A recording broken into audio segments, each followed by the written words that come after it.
وعلى آله وأصحابه أجمعين. الحمد لله والصلاة والسلام على سيدنا محمد وعلى آله وأصحابه أجمعين. أما بعد، قال النبي صلى الله عليه وسلم: لا يجتمع في جوف عبد الإيمان والحسد. ہماری بات چل رہی تھی المؤمن الصادق، المؤمن الحق. ایک سچا مسلمان شریعت کی نظر میں، قرآن کے آئینے میں، اللہ کے حبیب صلی اللہ علیہ وسلم کی حدیث کی روشنی میں اس کی زندگی کی خد و خال کیا ہوتے، ایک سچا مسلمان کیسے ہوتا.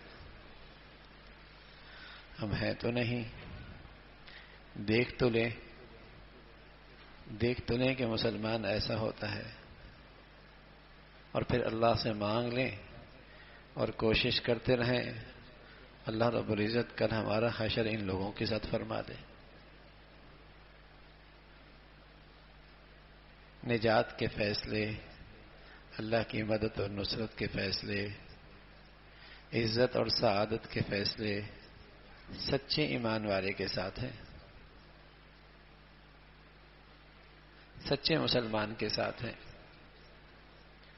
اِنَّا لَنَنصُرُ رُسُلَنَا وَالَّذِينَ آمَنُوا فِي الْحَيَاةِ الدُّنْيَا. اللہ کریم فرما رہا ہمارے لیے ضروری ہے کہ ہم اس دنیا میں اہل ایمان کی مدد کریں. یہ بات سچے ایمان والوں کے ساتھ. وَأَنْتُمُ الْأَعْلَوْنَ إِن كُنتُم مُؤْمِنِينَ. غالب تم ہی رہو گے، لیکن شرط ہے کہ تم اپنے ایمان میں سچے ہو.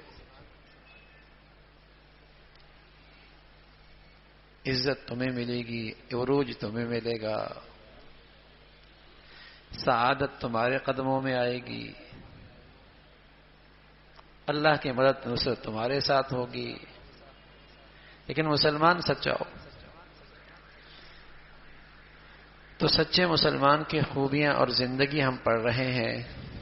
اس کا اللہ سے تعلق، اللہ کے بندوں سے تعلق، اولاد سے تعلق، اپنے گھر والوں سے تعلق، اقربا رشتہ داروں کے ساتھ تعلق، پڑوسیوں کے ساتھ تعلق.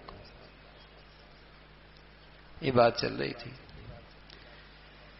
کہ مسلمان، ایک سچا مسلمان ایک معاشرے کے لیے، اسلامی معاشرے کے لیے ایک کارآمد فرد ہوتا ہے، مفید شخص ہوتا ہے. عمارت ہونا، اس عمارت میں ایک اینٹ خراب ہو تو پوری عمارت کو نقصان پہنچا سکتا. کمزور ہے، ناقص ہے، تو وہ پوری عمارت کی خوبصورتی کے لیے داغ بن سکتا ہے، بدنمائی کا باعث بن سکتا ہے.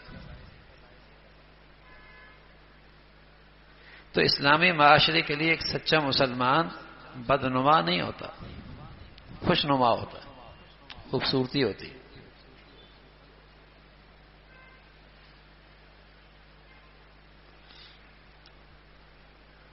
اب یہ لوگ اجتماع، یہاں اعتکاف بیٹھیں گے.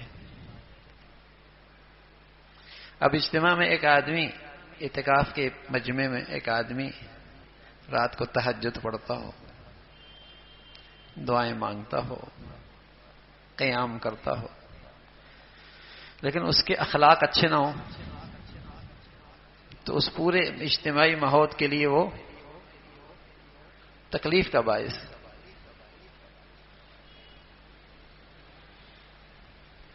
تکلیف کا باعث. اور ایک ہے فرائض پورے کرتا ہے، واجبات پورا کرتا ہے، پوری رات تو قیام نہیں کرتا، زیادہ نفلیں بھی نہیں پڑھتا، لیکن اس کے اخلاق اچھے ہیں، کسی کو اس سے تکلیف نہیں پہنچتی. تو اس اجتماعی ماحول کے لیے وہ سرمایہ ہے کہ نہیں؟ ایک مفید فرد ہے کہ نہیں؟ یہی اسلامی معاشرے کا حصہ تعلق ہے کہ اگر معاشرے میں ایک آدمی اپنی ذات میں بہت اچھا نمازی ہے اور بہت اچھے روزے دار ہے اور بہت عبادت گزار ہے لیکن اخلاق اچھے نہیں ہیں، تو اللہ کے نبی صلی اللہ علیہ وسلم فرمایا کرتے تھے یہ جنت میں جانے کے قابل نہیں، یہ جنت میں جانے کے قابل نہیں۔ ایک سچا مسلمان تو عبادت بھی اچھی کرتا ہے اور اس کا کردار اور اخلاق بھی اچھا ہوتا ہے۔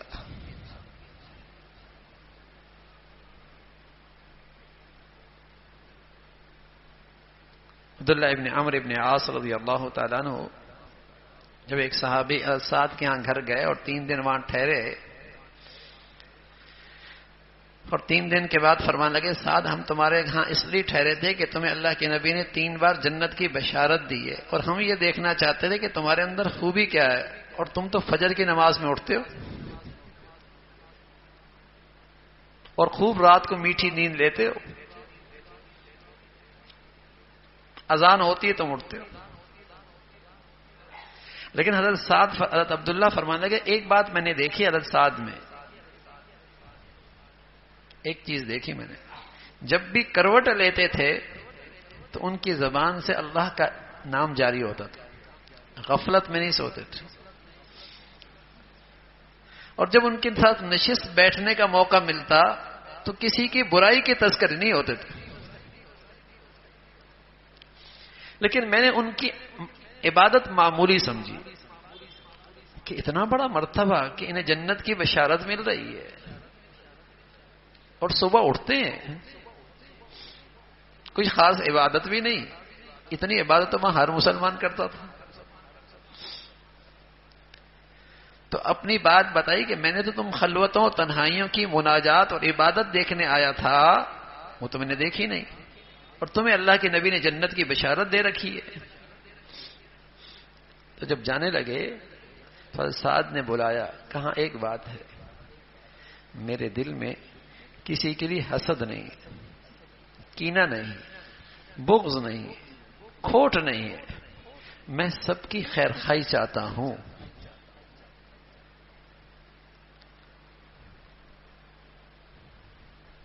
تو حضرت عبداللہ فرمانے لگے ھذا لا نطیق بہ، یہی تو ہے جس کی ہم طاقت نہیں رکھتے۔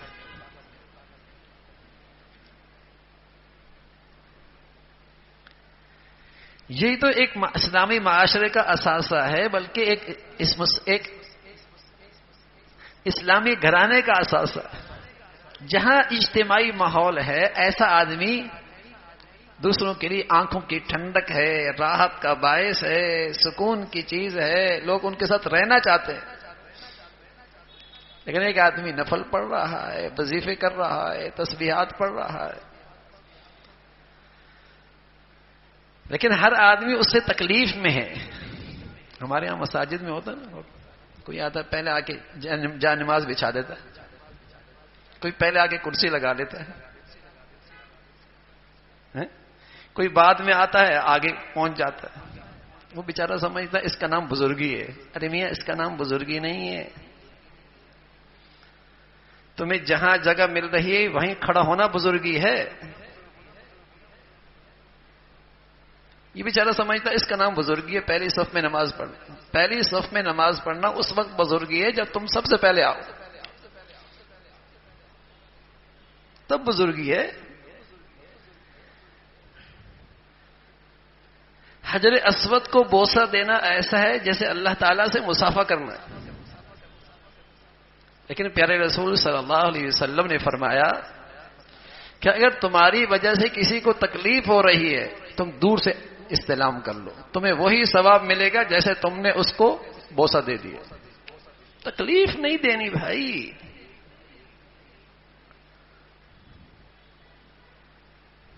مسلمان ایک اجتماعی ماحول میں پھول کی طرح ہوتا ہے کہ کسی کے لیے بوجھ نہیں بنتا، ہر ایک کے لیے خوشبو کا باعث بنتا ہے۔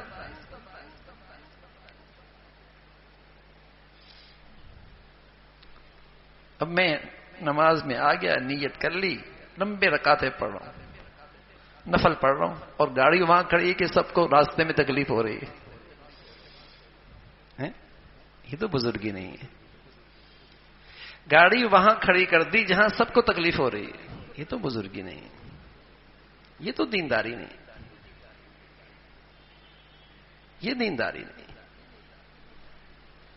پیارے رسول صلی اللہ علیہ وسلم کا دین تو بہت خوبصورت ہے، بہت مزے کا ہے.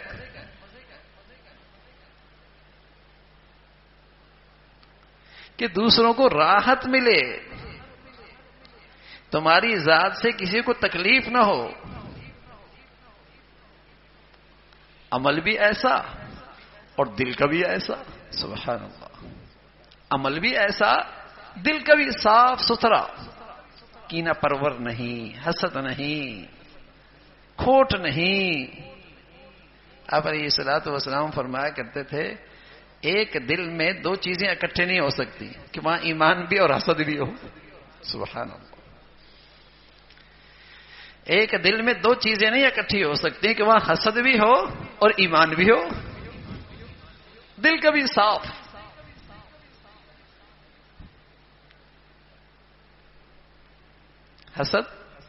حسد کیا ہے کہ جو اسے نعمت ملی ہے، کیوں ملی ہے؟ آگ لگی ہوئی ہے اندر. مجھے ملے نہ ملے، کم از کم اس کے پاس نہ رہے. یہ حاسد ہے اور اپنا خون جلاتا ہے اور اپنی نیکیاں بھی جلاتا ہے. صحت بھی خراب کرتا ہے، دین بھی خراب کرتا ہے. صحت بھی خراب کرتا ہے، دین بھی خراب کرتا ہے. نیکیاں بھی یوں جلتی ہیں جیسے لکڑیوں کا ڈھیر اور آگ لگا دی جائے، راکھ ہو جاتی ہے. نیکیاں بھی ایسی جلتی ہیں اس سے، اور صحت بھی خراب ہوتی ہے. یہ حسد کرنے والا ہمیشہ بیچارہ اس کے چہرے پہ چہرہ مرجھایا ہوتا ہے، اس لیے کہ جب محسود کو دیکھتا ہے جس کے پاس نعمتیں ہیں تو طبیعت خراب ہو جاتی ہے. جب اسے دیکھتا ہے طبیعت خراب ہو جاتی ہے. یہ اللہ کے فیصلے پہ ناراض ہوتا ہے کہ اللہ نے اسے کیوں دیا ہے، مجھے کیوں نہیں دیا. الیاذ باللہ، الیاذ باللہ. وَمِن شَرِّ حَاسِدٍ إِذَا حَسَدَ. اللہ کی پناہ اس حاسدوں سے، اللہ کی پناہ، اللہ کی پناہ. تو ایک سچا مسلمان دل کا بھی صاف ہوتا ہے، اعمال اور کردار کا بھی اچھا، دل کا بھی صاف. طبیعت ہے اللہ معاف فرمائے، دنیا پرستی ایسی ہے کہ یہ حسد بھی ساتھ لے کے آتی ہے، حسد بھی ساتھ لے کے آتا. آپ علیہ الصلوۃ والسلام فرمایا کرتے تھے پہلی امتوں میں یہ بیماری تھی حسد. یہ تمہارے اندر بھی آہستہ آہستہ سرایت کر رہی ہے. اس نے پہلوں کو ہلاک کیا، تمہیں بھی ہلاک کر دے گی. دنیا پرستی جہاں آتی ہے نا، شہرت، نام و نمود، میں سب سے نمایاں، میں سب سے آگے، تو وہاں حسد آتا ہے، وہاں حسد آتا ہے. اچھا پھر ہم کہتے ہیں کسی کی نظر لگ گئی. ارے میاں تم نے نظر لگانے کا سامان کیوں کیا؟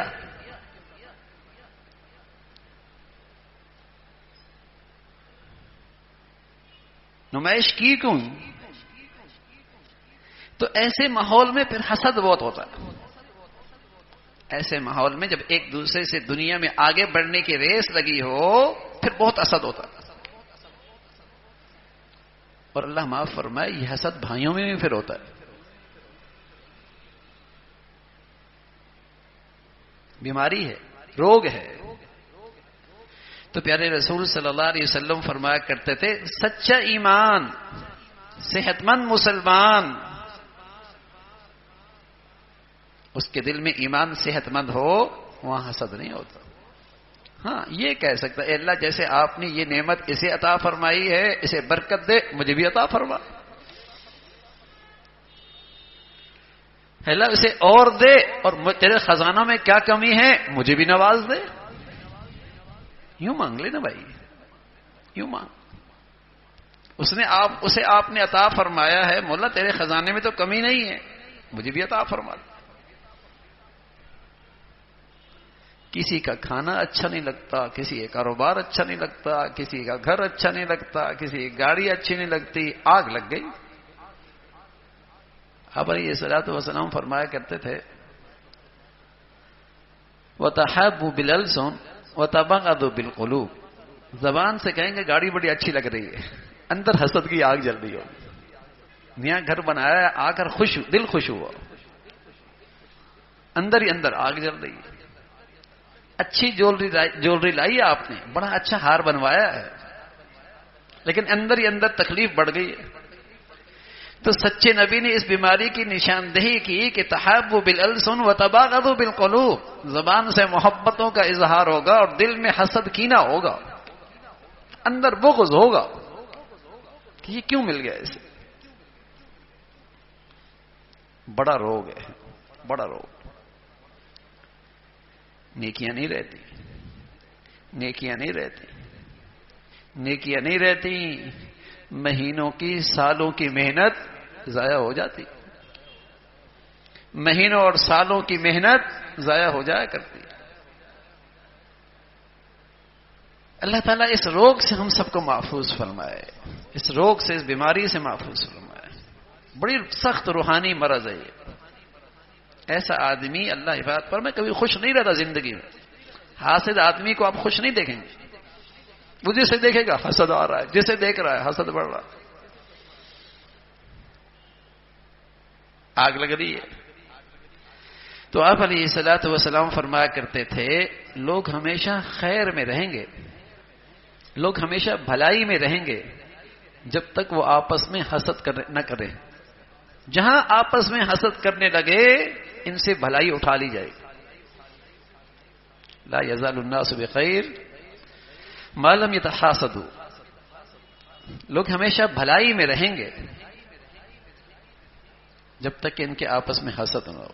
جہاں حسد آیا بلائی چلی گی. اللہ حفاظت فرمائے اگر یہ حسد گھروں میں آ جائے اس گھر سے بلائی چلی جائے گی. خاندان میں آیا وہاں سے خیر چلی جائے گی.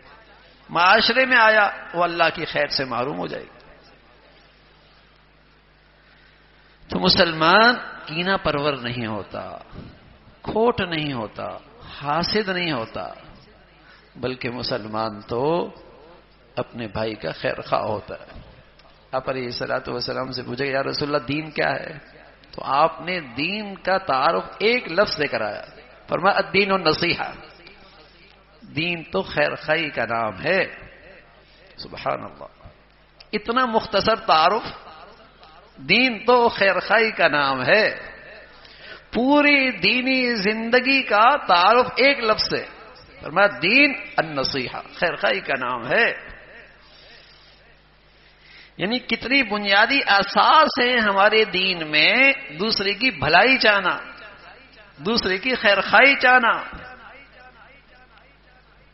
دوسرے کے لیے راحت بننا. دین تو بھلائی کا نام ہے. اور آپ علیہ الصلوۃ والسلام فرمایا کرتے تھے ایمان والا تو ایمان والے کے لیے آئینہ ہے. اگر اس میں کوئی کمزوری دیکھے تو محبت سے، جیسے آئینہ ڈھول نہیں پیٹتا بلکہ جو آئینہ اسے دیکھتا ہے اس کو نشاندہی کرتا ہے کہ تیرے چہرے پہ یہ داغ ہے. ڈھول نہیں پیٹتا، بدنام نہیں کرتا. تو ایمان والے کے لیے تو ایمان والا آئینہ ہے. اگر اس میں کمزوری دیکھے تو چپکے سے، خیر خواہی سے اس کی رہنمائی کر دے. آئینہ ہے. پھر آپ فرمانے لگے مسلمان تو ظالم کی بھی مدد کرتا ہے، اپنے مظلوم بھائی کی بھی مدد کرتا ہے. یا رسول اللہ ظالم کی کیسے مدد کرتا ہے؟ فرمایا ظالم کی مدد یہ ہے کہ اس کو ظلم سے روکنا. بڑے کا نقصان ہو رہا ہے، اس بیچارے کا نقصان ہو رہا ہے، اپنی عاقبت خراب کر رہا ہے، اپنی آخرت خراب کر رہا ہے. اس کو ظلم سے روکنا، اس کے ساتھ خیر خواہی. مظلوم کو تیری مدد کی ضرورت ہے، اس کے حق میں خیر خواہ بن کے کھڑا ہو گیا، مددگار بن کے کھڑا ہو گیا. یہ مسلمان ہے. اللہ تعالیٰ بھائی ہم سب کو ایمان کی حقیقت نصیب فرمائے اور اسلام کی سچائی نصیب فرمائے اور یہ صفات نصیب فرمائے.